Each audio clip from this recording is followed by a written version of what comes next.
Graça e paz, queridos. Vamos a mais um momento de leitura da palavra e que o Senhor possa permitir do Espírito Santo nos conduzir ao entendimento. Vamos orar. Amado Deus, obrigado por mais essa oportunidade. Que o Senhor desvie toda a distração deste momento de nossas vidas para que possamos prestar atenção na leitura da Tua palavra. Fala conosco. Sabemos que o Senhor há de falar de uma forma individual ou coletiva, porque o Senhor sabe da necessidade de cada um que está aqui presente. Em nome de Jesus te agradecemos. Amém. Atos, capítulo 16, do versículo 1 ao 15. A segunda viagem missionária de Paulo. Paulo foi primeiro a Derbe e depois a Listra, onde havia um jovem discípulo chamado Timóteo. A mãe dele era uma judia convertida e o pai era grego. Os irmãos em Listra e em Icônio o tinham em alta consideração, de modo que Paulo pediu que ele os acompanhasse em sua viagem. Em respeito aos judeus da região, providenciou que Timóteo fosse circuncidado antes de partirem, pois todos sabiam que o pai dele era grego. Em toda a cidade por onde passava, instruía os irmãos a seguirem as decisões tomadas pelos apóstolos e presbíteros em Jerusalém. Assim, as igrejas eram fortalecidas na fé e cresciam em número a cada dia. Uma súplica da Macedônia. Versículo 6. Em seguida, Paulo e Silas viajaram pela região da Frígia e da Galácia, pois o Espírito Santo os impediu de pregar a palavra na província da Ásia. Então, chegando à fronteira da Mísia, tentaram ir para o norte, em direção à Bitínia, mas o Espírito de Jesus não permitiu.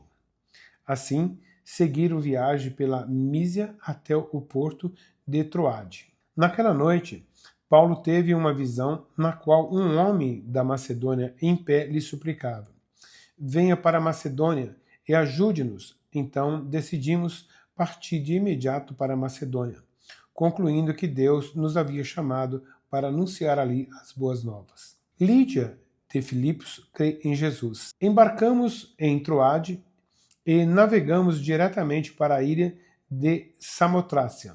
No dia seguinte chegamos a Neápolis. Dali alcançamos Filipos, cidade importante dessa região da Macedônia e colônia romana, e ali permanecemos vários dias. No sábado, saímos da cidade e fomos à margem do rio, onde esperávamos encontrar um lugar de oração. Sentamos-nos e começamos a conversar com algumas mulheres ali reunidas. Uma delas era uma mulher temente a Deus chamada Lídia, da cidade de Tiatira, comerciante de tecido de púrpura. Enquanto ela nos ouvia, o Senhor lhe abriu o coração e ela aceitou aquilo que Paulo estava dizendo. Foi batizada junto com sua família e pediu que nos hospedássemos em sua casa. Se concordam que creio de fato no Senhor, venham ficar em minha casa, disse ela, e insistiu até que aceitamos. Juízes capítulo 2. O anjo do Senhor aparece em Boquim. O anjo do Senhor subiu de Gilgal a Boquim e disse aos israelitas: tirei vocês do Egito e os trouxe a esta terra que jurei dar a seus antepassados. E afirmei que jamais quebraria a minha aliança com vocês. De sua parte, vocês não deviam fazer aliança alguma com os habitantes dessa terra, mas sim destruir seus altares. Por que vocês desobedeceram à minha ordem? Agora, portanto, declaro que não expulsarei mais os povos que habitam em sua terra. Eles serão como espinhos em suas costas, e os deuses deles serão uma armadilha para vocês. Quando o anjo do Senhor acabou de falar a todos os israelitas, o povo chorou em alta voz. Por isso, chamaram aquele lugar de Boquim, e ali ofereceram sacrifícios ao Senhor. A morte de Josué. Depois que Josué se despediu do povo, cada tribo de Israel partiu para tomar posse do território que havia recebido como herança. O povo serviu ao Senhor durante toda a vida de Josué, e também dos líderes que sobreviveram depois dele, e que tinham visto as grandes coisas que o Senhor havia feito por Israel. Josué, filho de Num, servo do Senhor, morreu aos 110 anos. Foi sepultado na terra que havia recebido como herança, em Timnat-Sera, na região montanhosa de Efraim, ao norte do Monte Gaás. Israel obedece ao Senhor. Depois que aquela geração morreu e se reuniu a seus antepassados, surgiu uma nova geração que não conhecia o Senhor, nem tinha visto as grandes coisas que ele havia feito por Israel. Os israelitas fizeram o que era mal aos olhos do Senhor e serviram às imagens de Baal. Abandonaram o Senhor, o Deus de seus antepassados, que os havia tirado do Egito. Seguiram e adoraram os deuses dos povos ao redor, e com isso provocaram a ira do Senhor. Abandonaram o Senhor para servir a Baal e às imagens de Astarote. Com isso, a ira do Senhor ardeu contra Israel, e ele os entregou nas mãos de saqueadores que tomaram seus bens. Entregou-os aos inimigos ao seu redor, aos quais já não conseguiam resistir. Toda vez que saíam para a batalha, o Senhor lutava contra eles e provocava sua derrota, conforme lhes havia advertido com juramento. Por isso, o povo vivia em grande angústia. O Senhor livra seu povo. Então, o Senhor levantou juízes para livrar o povo de seus agressores. Contudo, não quiseram ouvir os juízes, mas se prostituíram, adorando outros deuses. Como se desviaram depressa do caminho de seus antepassados, que haviam andado em obediência aos mandamentos do Senhor.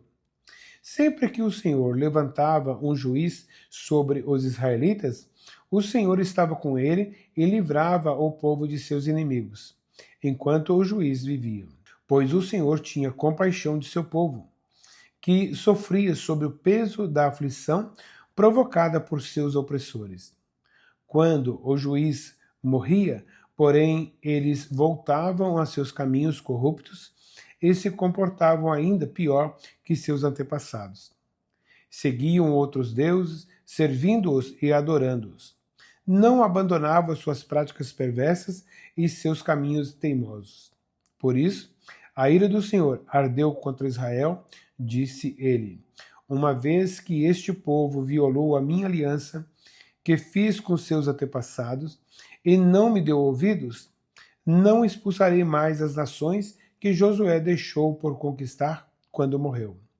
Fiz isso para pôr Israel à prova, para ver se seguiria os caminhos do Senhor, como fizeram seus antepassados.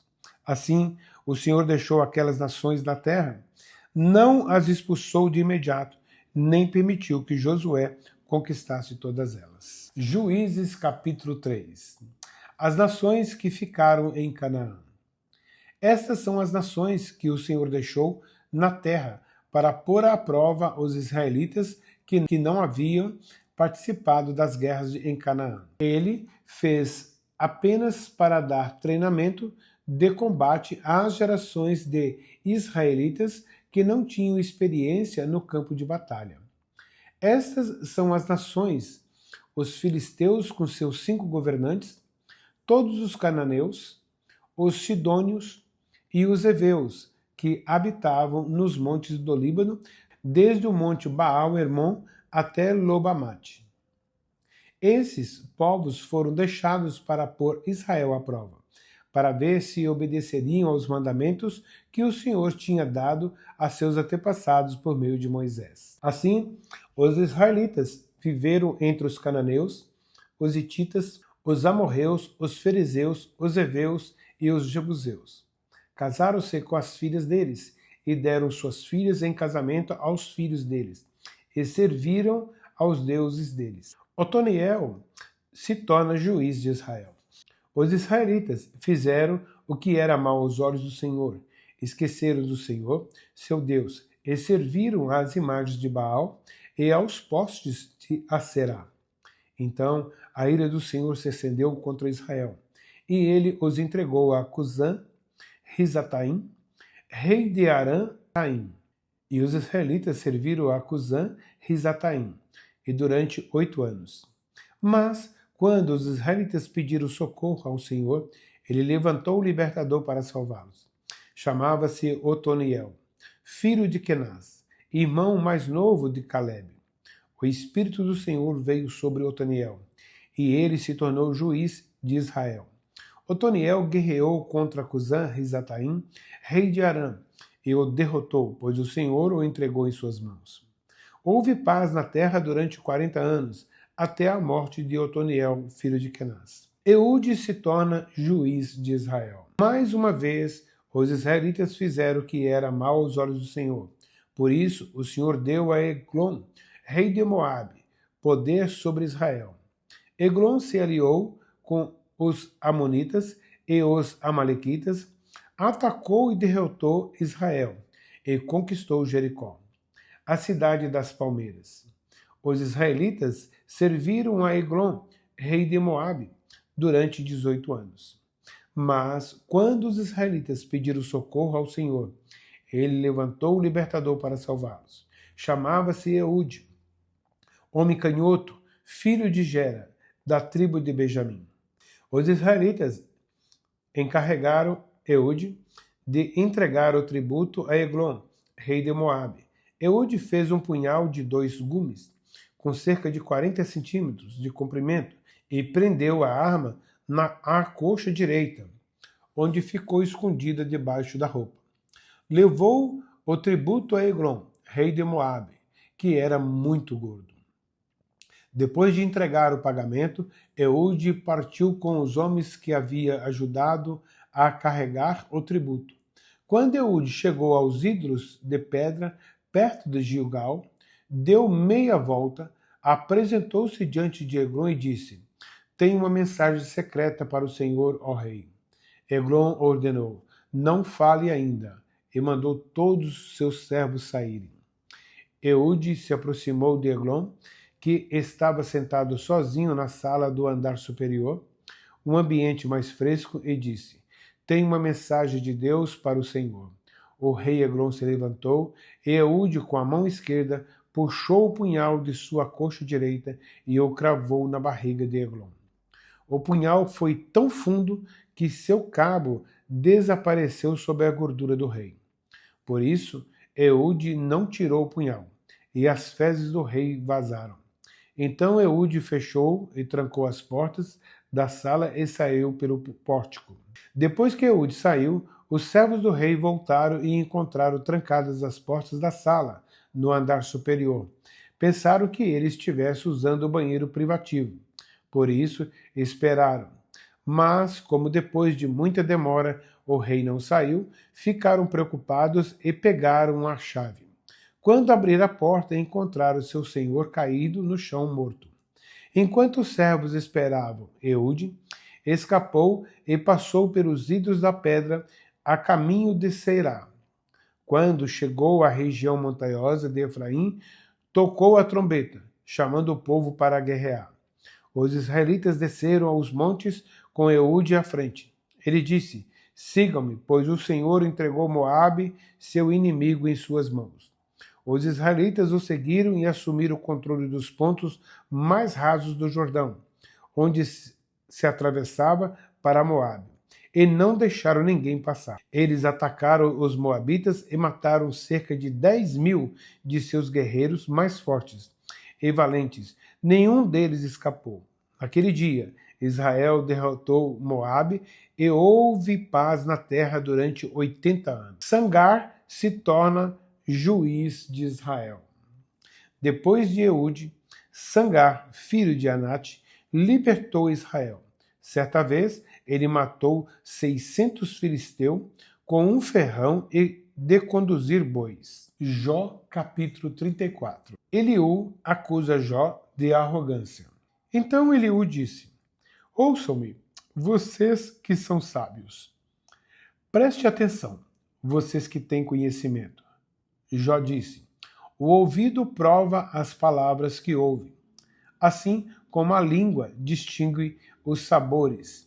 Portanto, vamos discernir para nós mesmos o que é certo. Vamos descobrir juntos o que é bom. Pois Jó também disse: sou inocente, mas Deus tirou de mim meus direitos. Sou inocente, mas eles me chamam de mentiroso. Minha dor é incurável, embora eu não tenha pecado. Digam-me, alguma vez houve um homem como Jó, com sua sede por palavras irreverentes? Escolhe como companheiros os que praticam o mal e anda com homens perversos? Chegou até dizer: por que desperdiçar meu tempo tentando agradar a Deus? Ouçam-me, vocês que têm entendimento, Deus não peca de forma alguma. O Todo-Poderoso não pratica o mal. Ele retribui a cada um de acordo com seus atos. Trata as pessoas como merecem. Na verdade, Deus não fará o mal. O Todo-Poderoso não cometerá injustiça. Quem entregou a terra aos cuidados de Deus? Quem o fez responsável por todo o mundo? Se Deus retirasse seu espírito e removesse seu sopro, toda a vida cessaria e a humanidade voltaria ao pó. Portanto, se você sabe, ouça-me, preste atenção ao que digo. Acaso Deus poderia governar se odiasse a justiça? Você pretende condenar o juiz todo-poderoso? Ele diz aos reis: vocês são perversos, e aos nobres: vocês são injustos. Para Deus, não importa a posição da pessoa. Ele não dá mais atenção aos ricos que aos pobres, pois todos foram criados por ele. Morrem, de repente, falecem no meio da noite. Os poderosos são removidos sem a ajuda de mãos humanas, pois Deus observa como as pessoas vivem. Ele vê tudo o que fazem. Não há escuridão densa o bastante onde os perversos possam se esconder de seus olhos. Não são as pessoas que decidem o momento em que comparecerão diante de Deus para ser julgadas. Ele destrói os poderosos sem consultar ninguém e põe outros em seu lugar. Ele sabe o que fazem e à noite os derruba e os destrói. Ele os fere porque são perversos e os castiga em público para que todos vejam. Pois deixaram de segui-lo e não têm respeito algum por seus caminhos. Fazem os pobres clamar e chamar a atenção de Deus, e ele ouve os gritos dos aflitos. Mas, se ele permanecer calado, quem o criticará? Quando ele esconde seu rosto, ninguém pode encontrá-lo, nem indivíduo, nem nação. Ele impede que os ímpios governem, para que não sejam uma cilada para o povo. Porque ninguém diz a Deus: pequei, mas não voltarei a pecar? Ou, não sei qual foi meu erro, mostra-me se fiz o mal, e deixarei de fazê-lo de imediato. Acaso Deus deve adaptar a justiça dele às suas exigências? Você o rejeitou, a escolha é sua, não minha. Compartilhe sua sabedoria conosco. Afinal, pessoas inteligentes me dirão, e os sábios me ouvem. Jó fala por ignorância. Suas palavras não fazem sentido. Jó, você merece o castigo mais severo, pelo modo perverso como falou. Pois ao seu pecado acrescentou a rebeldia. Não mostra respeito e não para de falar contra Deus. Amém? Obrigado por estar firme conosco nessa caminhada, com essa leitura da palavra, que é algo tão importante para nossos dias. Deus te abençoe.